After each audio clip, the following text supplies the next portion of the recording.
ஸ்ரீமதே ராமானுஜாய நமக.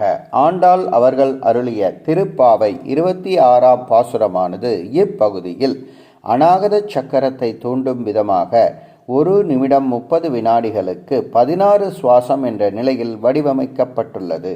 அநாகத சக்கரம் தூண்டப்படும் போது நமது இதயம் நுரையீரல் சீராக இயங்கி நமது உடல் ஆரோக்கியம் முழுமையாக பாதுகாக்கப்படும்.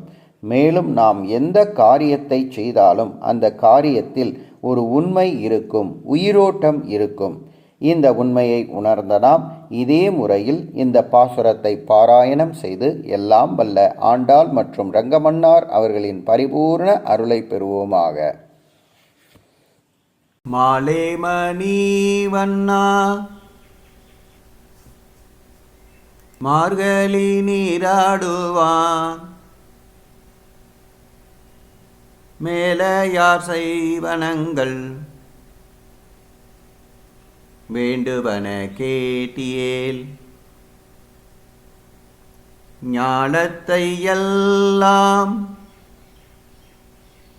நடுங்கும் முரல்வன பாலன்ன வண்ணத்துள் பாஞ்ச சந்நியமே போல்வன சங்கங்கள் போய்பாடுடையவனே